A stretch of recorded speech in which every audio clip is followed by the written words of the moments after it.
ధరణి లోపల కనరారు తత్వములకెల్లా అవ్వలై ఉండు తత్వమదెవ్వడెరుగు శివుడు గురురూపుడై వచ్చి చెప్పకున్నా అని ఒక పద్యం. మనిషి అంటే ప్రతి మనిషి ప్రయాణం ఏంటంటే భగవంతుని తెలుసుకునేటటువంటి వాడి ప్రయాణం జరుగుతూ ఉంటుంది. జరుగుతూ ఉన్న సమయంలో ఈ పదానికి అర్థం ఏంటంటే ఏదైతే మనిషి చూస్తున్నాడో మనిషి ఏంటంటే మనిషి యొక్క పరిధి చాలా లిమిట్ అండి. ఇది ఇలా చాలా లిమిట్గానే వాడు ఆలోచించగలుగుతాడు అనమాట.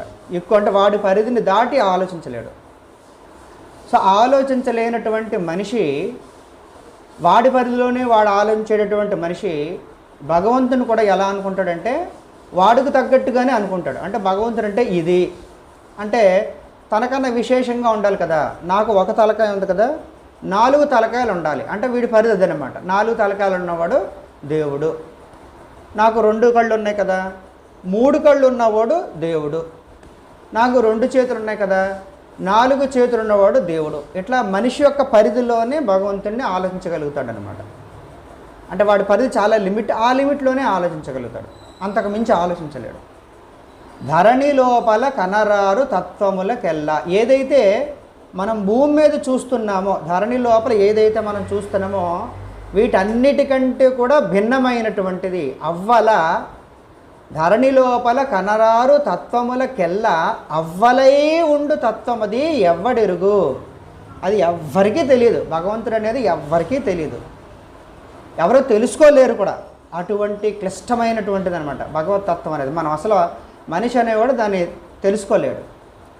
మరి ఎలా తెలియాలండి భగవతత్వము అంటే శివుడు గురు రూపుడే వచ్చి చెప్పుకున్నా. సాక్షాత్తు ఇక్కడ శివుడు అంటే భగవంతుడు అని, భగవంతుడే గురు రూపంలో వచ్చి చెబితే మనకు తెలుస్తుంది తప్ప అదర్వైజ్ మనం భగవంతుని గురించి తెలుసుకోలేము. ఇప్పటిదాకా చెప్పుకున్నాం కదా, మనిషి యొక్క పరిధి చాలా లిమిట్, ఆ లిమిట్లోనే ఉండిపోతాడు తప్ప అంతకు మించి ముందుకు వెళ్ళి ఆలోచించేటటువంటి స్వభావం మనిషికి ఉండదు. కాబట్టి శివుడు గురు రూపంలో వచ్చి భగవతత్వం ఇదిరా బాబు అని చెబుతాడనమాట.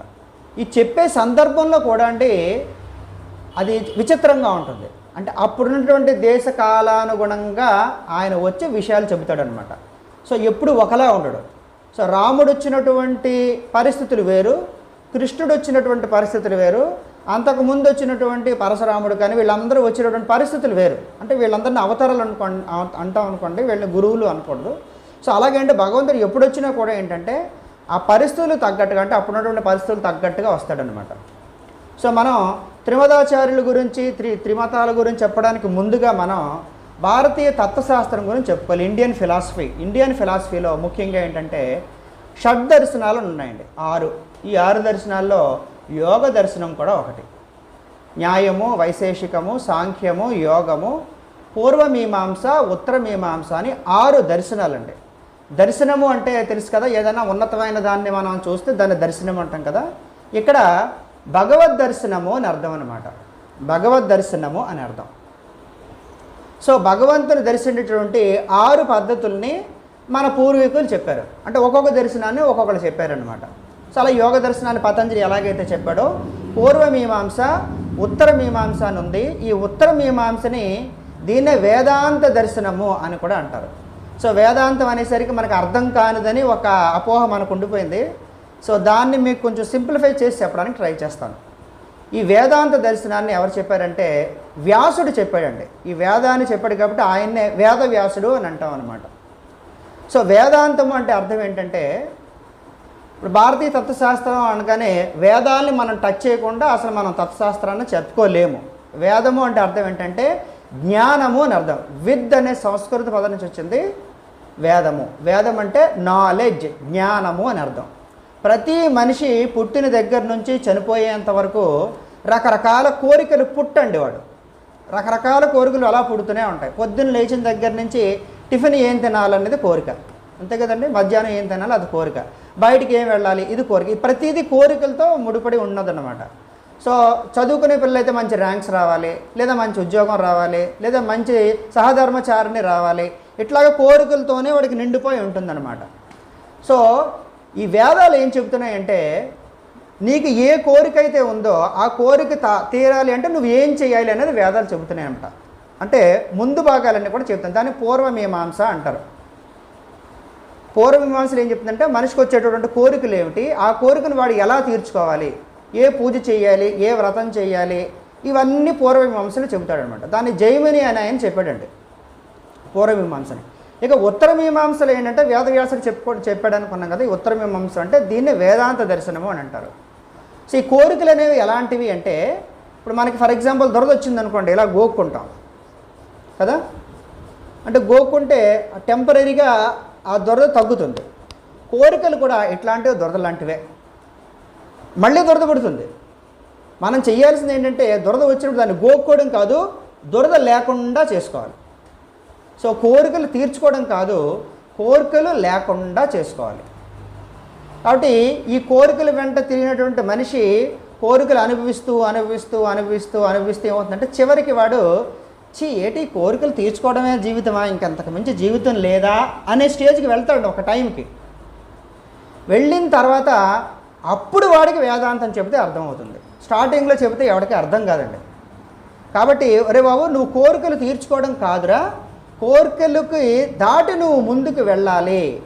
నువ్వు ఎక్కడి నుంచి అయితే వచ్చావో, ఎక్కడి నుంచి అయితే నీ ప్రయాణం మొదలైందో తిరిగి మళ్ళీ నువ్వు అక్కడికి చేరుకోవాలి అని చెప్పేదే వేదాంతము. కాబట్టి వేదములు అంటే వేదాలకి అంతము, చివరినందు చెప్పినటువంటిది వేదాంతము అంటారనమాట. ఈ వేదాంతాన్ని మనం ఉపనిషత్తులు అని కూడా అంటారనమాట. ఉప అంటే సమీపమునందు, నిషత్ అంటే నేర్చుకునేది అని అర్థం. అంటే గురువుకి సమీపమునందు కూర్చొని నేర్చుకునేటటువంటిది ఈ ఉపనిషత్తులు అన్నమాట. ముందు చెప్పుకున్నాం కదా, భగవతత్వాన్ని ఎవరు అర్థం చేసుకోలేరు. శివుడు గురు రూపుడై వచ్చి చెప్పుకున్న సాక్షాత్తు భగవంతుడే గురు రూపంలో వచ్చి భగవతత్వాన్ని చెప్పాలి తప్ప అదర్వైజ్ మనిషి తనకున్నటువంటి లిమిటెడ్ ఆలోచనలతో భగవంతుని ఎప్పటికీ తెలుసుకోలేడు. అయితే ఇక్కడ ఏం జరుగుతుందంటే, ఒక 5గురు గుడ్డివాళ్ళు అటంటే ఏనుగు ఎలా ఉంటుందో తెలుసుకుందామని బయలుదేరారట. ఒక 5గురు గుడ్డివాళ్ళు ఏనుగు ఎలా ఉంటుందో తెలుసుకుందామని బయలుదేరారు. ఈ బయలుదేరినప్పుడు ఏం జరిగిందంటే ఆల్రెడీ ఏనుగు తెలిసినటువంటి ఒక ఆయన్ని వెంట పట్టుకుని వెళ్ళారనమాట. వెళుతుంటే ఏనుగు ఒక 10 అడుగుల దూరంలో ఉందన్నమాట. ఇంకా దగ్గరికి రీచ్ అయ్యారు. 10 అడుగుల దూరంలో ఉన్న సమయంలో ఈ కళ్ళు ఉన్నటువంటి ఆయన, అంటే ఆల్రెడీ ఏనుగు చూసినటువంటి ఆయన ఏంటంటే, ఈ లోపల ఆయనకు ఒక ఫోన్ వచ్చిందనమాట. ఫోన్ వస్తే ఒక్క నిమిషం ఇలా నిలబడండి, నేను ఫోన్ మాట్లాడేసి వస్తానని ఒక్క నిమిషం అట్లా బయటకు వెళ్ళాడు అనమాట. ఆ పక్కకి వెళ్ళాడు. ఫోన్లో ఎంగేజ్ అయి ఉంటాడు కదా. వీళ్ళు ఈ 5గురు కూడా ఈ ఆత్రాన్ని ఆపుకోలేక అలా ముందుకెళ్ళారండి. ముందుకెళ్ళాడు. ఆ కళ్ళు లేని వాళ్ళు కదా, అందరూ ఒకలాగే వెళ్ళరు కదా, కొంచెం ఇట్లా పక్కకి వెళ్ళిపోయారనమాట. పక్కకి వెళ్ళినప్పుడు ఒకడికి ఎలా వెళ్ళగానే వాడికి ఇట్లా ఏనుగు దొరికిందనమాట. వాడికి ఎలా ఉందంటే ఇలా దొరికిందండి, ఇలా తడిమాడు అనమాట. అంటే వాడికి వీపు దొరికిందనమాట. అప్పుడు వెంటనే ఏమన్నాడంటే, ఒరే ఏనుగు గోళ్ళలాగా ఉందరా అన్నాడంట. వాడికి అదే కదా స్ఫురించింది, ఏనుగు గోళ్ళలా ఉందరా అన్నాడట. వాడికి వీపు కదా పెద్దది కనబడింది అనమాట. అంటే ఈ లోపల ఒకడు చివరి పక్కకి వెళ్ళాడనమాట. చివరి పక్కకి వెళ్తే వాడికి తోక దొరికిందట. ఒరే ఏనుగు గోడ కదరా, ఏనుగు చీపురు కట్లా ఉందరా అన్నాడట ఒకడు. ఇంకొకడు అంటే ముందు సైడ్ వెళ్ళాడనమాట. వాడికి ఏం దొరికిందంటే వాడికి తొండం దొరికిందండి. తొండను ఇట్లా నొక్కుతూ, ఒరే మీరు చెప్పింది తప్పురా, ఏనుగు గొట్టంలా ఉందరా అన్నాడట. ఇంకోటి కొంచెం కొరసుగా ఉన్నవాడు అనమాట. వాడికి కాలు దొరికిందంట. వరే మీరు చెప్పినంత తప్పురా, ఏనుగు స్తంభంలా ఉందరా అన్నాడట. మరొకడికి చెవి దొరికిందంట. వరే మీరు అందరూ చెప్పింది తప్పురా, ఏనుగు చాట్లా ఉందరా అన్నాడట. సో భగవతత్వం గురించి తెలుసుకోవాలనుకునేటువంటి వాళ్ళు ఏంటంటే అర్ధజ్ఞానులు అనమాట. అంటే వాళ్ళకి ఏదైతే వచ్చిందో దాన్నే వాళ్ళు చెబుతారు అంతే తప్ప, ఈ 5గురు కూడా ఏం చెప్తున్నారట, నేను చెప్పిందే కరెక్ట్ అంటాడు, నేను చెప్పిందే కరెక్ట్ అంటాడు, నేను చెప్పిందే కరెక్ట్ అంటారు. ఈ 5గురు దెబ్బలాడుకుంటున్నారట. ఈ లోపల ఫోన్ మాట్లాడుతున్న ఆయన వచ్చాడు చూసారా, ఒరే వెర్రి వెంగళప్పల్లారా, అవన్నీ కలిపితేనరా ఏనుగు. ఏనుగంటే గోడ, ఏనుగంటే చీపురు కట్ట, ఏనుగంటే చేట కాదురా బాబు. ఇవన్నీ కలిపితే ఏనుగు వీపు గోడలాగా ఉంటుంది, ఏనుగు తొండం గొట్టంలా ఉంటుంది, ఏనుగు కాలు స్తంభంలా ఉంటుంది. సో ఎలాగేంటంటే భగవతత్వాన్ని దర్శించడానికి ప్రయత్నం చేస్తున్నప్పుడు, మనిషి ప్రయత్నం చేస్తున్నప్పుడు వాడికి కొన్ని అనుభవాలు కలుగుతాయండి. ప్రతి అనుభవం ఎవరి అనుభవం ఒకళ్ళ అనుభవం ఒకళ్ళ ఉండదు. ఒక్కొక్కళ్ళ అనుభవం వాళ్ళ యొక్క పూర్వజన్మ సంస్కారాలకు అనుగుణంగా వాళ్ళకి అనుభవాలు కలుగుతూ ఉంటాయి. కలిగిన దాన్ని వాడు అదే కరెక్ట్ అనేసుకుని దాన్నే 10 మందికి చెప్పడం మొదలు పెడతాడనమాట. అక్కడ మనకి తేడా వస్తుంది. సో చాలా కాలం క్రితం ఏంటంటే ఇలాగే కొన్ని వైదిక మతాలు, కొన్ని అవైదిక మతాలు బయలుదేరాయండి. దాదాపు ఆదిశంకరులు ఆయన అవతారంలోనికి వచ్చే సమయంలో 72 మతాలు ఉన్నాయండి. అంటే అసలు ఎందుకు ఆదిశంకరులు వచ్చారనేది మనం చెప్పుకుంటే కనుక 72 వైదిక మతాలండి. ఇందులో వైష్ణవము అని ఒకటి ఉందండి. వైష్ణవం అంటే వాళ్ళు విష్ణుమూర్తే గొప్ప అంటారనమాట. శైవము అంటారు, అంటే శివుడే గొప్ప అంటారు. శాక్తేయము అని ఉందండి. ఈ 2 కాదు, శక్తియే సర్వము అంటారనమాట. గాణాపత్యము అని ఉందండి. అంటే ఏంటంటే గణపతియే ముఖ్యము అంటారు. ఇది కాక బౌద్ధము, జైనము, ఇలా చాలా మతాలు బయలుదేరాయి. ఇవన్నీ వైదిక మతాలండి. అంటే భగవంతుని ఒప్పుకుంటూ చెప్పేటటువంటి మతాలు అన్నమాట. అంటే వేదాన్ని ప్రమాణంగా తీసుకున్నటువంటి మతాలు అనమాట. ఇవి కాకుండా అవైదిక మతాలు కూడా ఉన్నాయి. అంటే కొన్ని పిశాచాలని, భూతాలని చేసేటటువంటి ఇవి కూడా ఉన్నాయన్నమాట.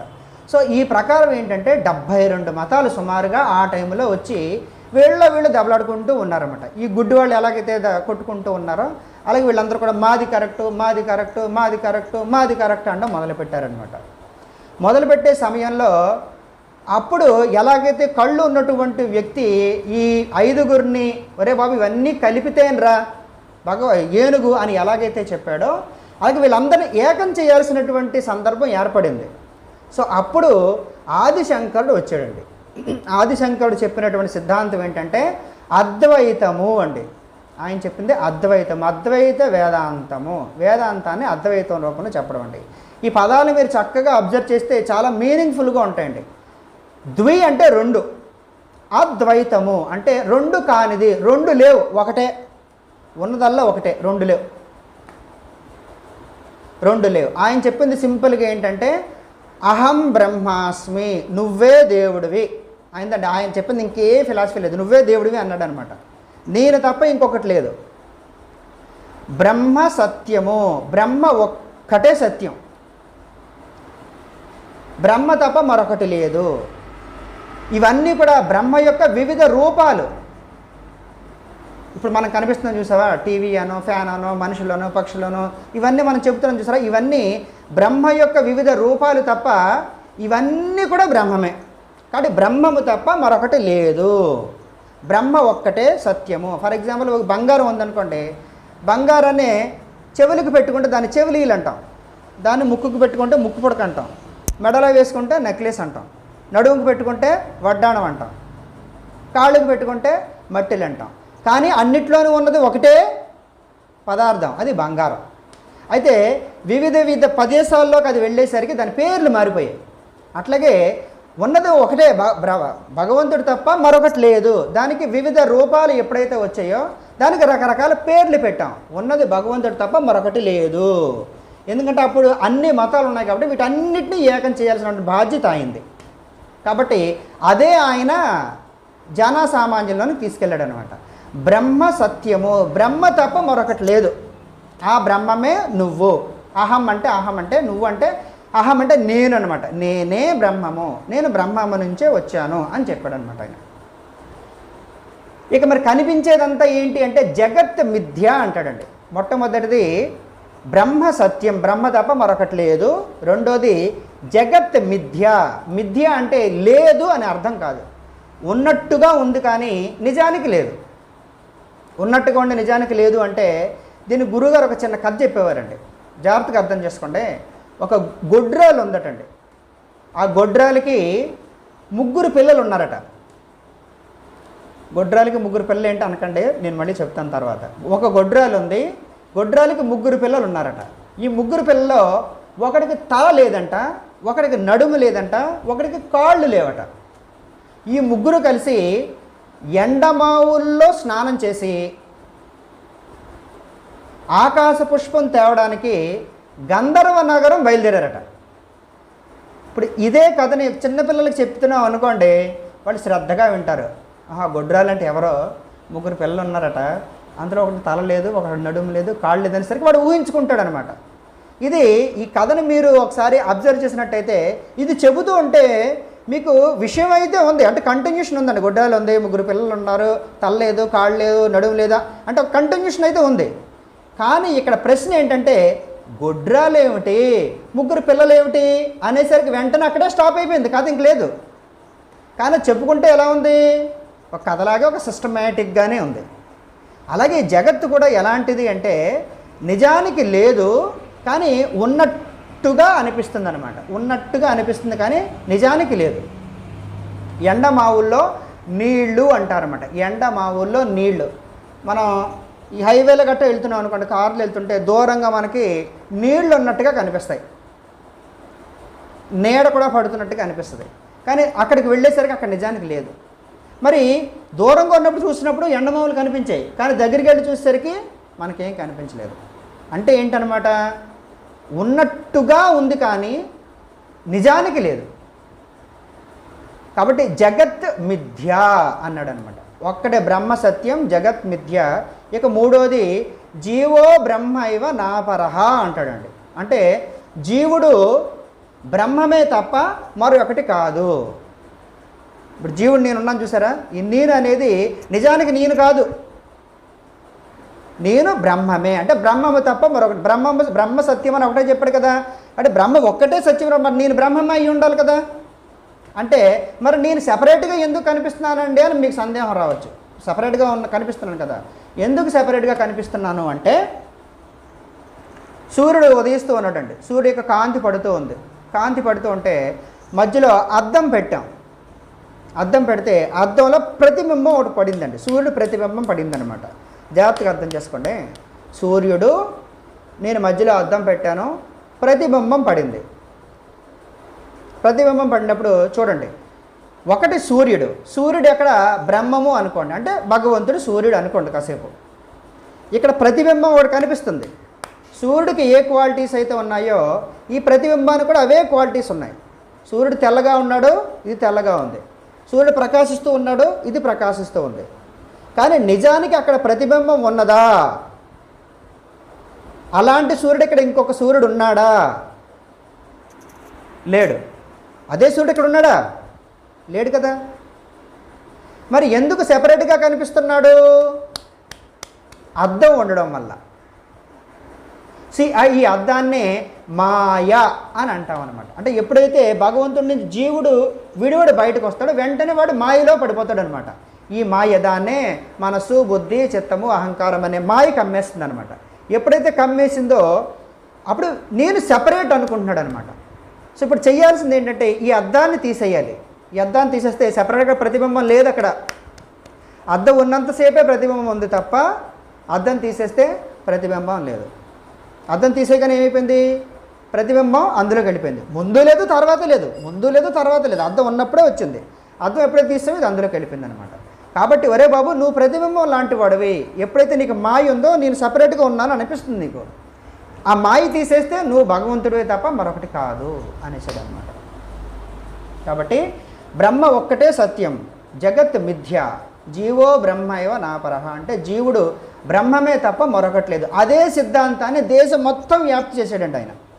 ఎందుకంటే అన్ని వైదిక మతాల్ని, అవేదిక మతాల్ని ఓడించి ఒకటే మతాన్ని స్థాపించాడనమాట. అద్వైతము, రెండు లేవరా, ఉన్నదల్లా ఒకటే, భగవంతుడు తప్ప ఇంకొకటి లేదు అనేదాన్ని స్థాపించాడు. ఎందుకంటే అప్పుడు కూడా 72 మతాలు ప్రాప్తించేస్తాయి కదా, వాళ్ళందరినీ ఏకం చేయాల్సినటువంటి బాధ్యత అదనమాట.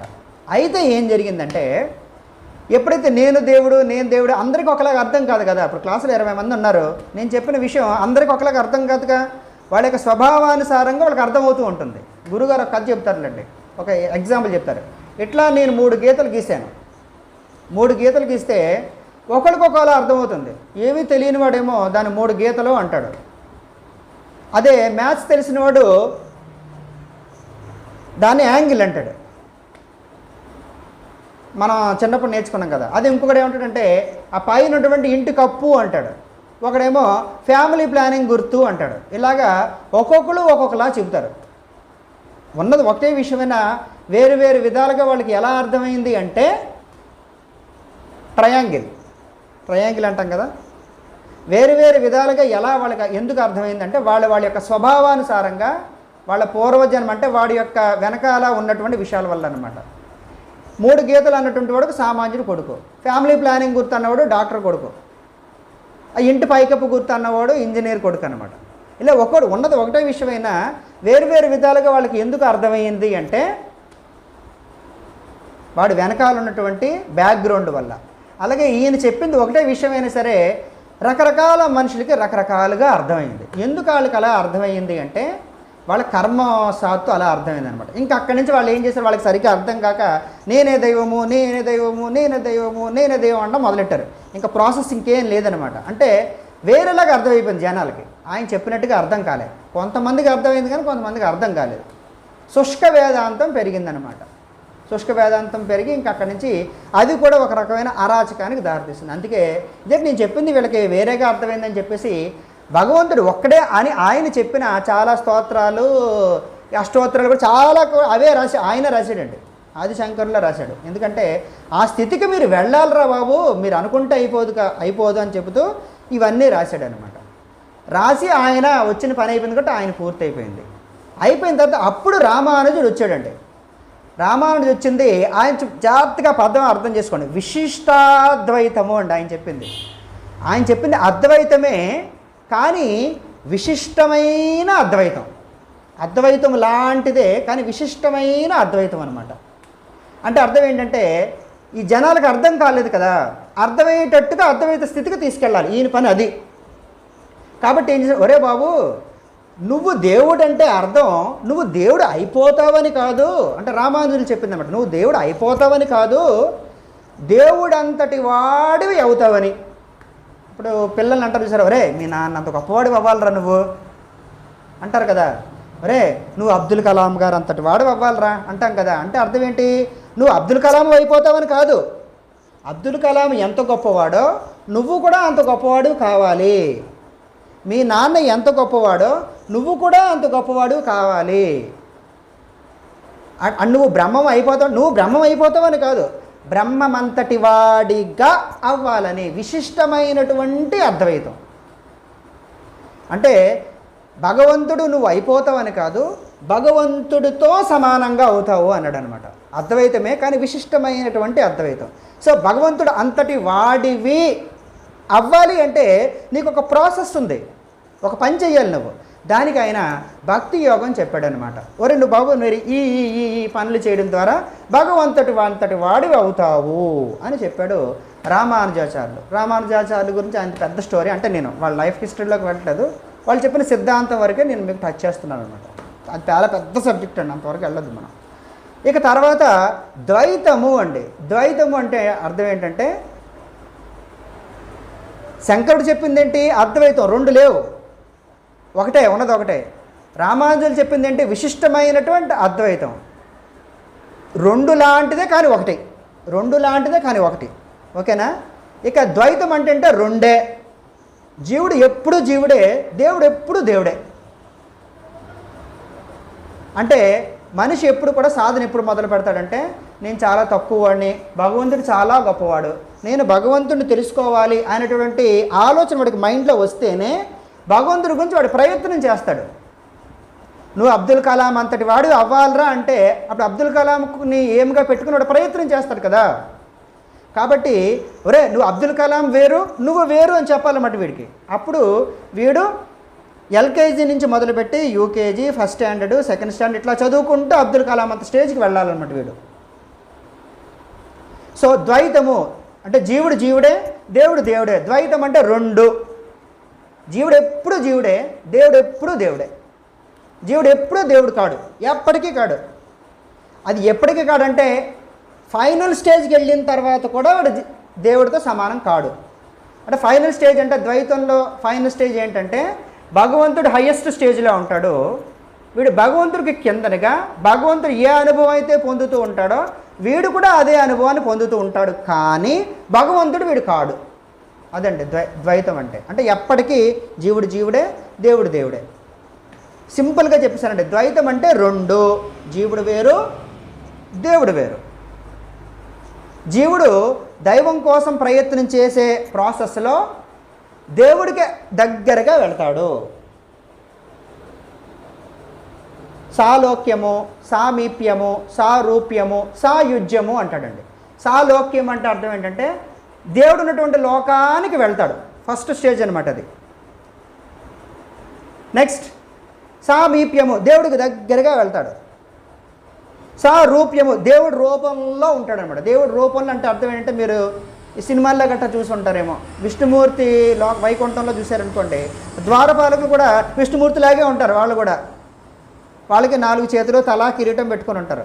అదే కైలాసం వెళ్ళారనుకోండి, వాళ్ళు కూడా శివుడిలాగే ఉంటారు ద్వారపాలకులు వాళ్ళు కూడా. అంటే ఆ రూపం వస్తుందన్నమాట. సాలోక్యము, సామీప్యము, సారూప్యము, సాయుజ్యము. సాయుజ్యం అంటే అర్థం ఏంటంటే భగవంతుడితో కలవడం. ఇక్కడ ద్వైతంలో అర్థం ఏంటంటే భగవంతుడితో కలవడు, కానీ భగవంతుడికి దగ్గరగా ఉండి భగవంతుడు ఏ అనుభవం అయితే అనుభవిస్తూ ఉన్నాడో దాన్ని జీవుడు కూడా అనుభవిస్తూ ఉంటాడు. కానీ భగవంతుడు వేరు, జీవుడు వేరు. ఇది ద్వైతం చెబుతుంది. విశిష్టాద్వైతం ఏంటంటే నువ్వు భగవంతుడి అంతటి వాడి అవుతావు అని చెప్పింది. అద్వైతం ఏం చెప్పింది? భగవంతుడు లేడు, ఉన్నది ఒకటే అని చెప్పింది అద్వైతం.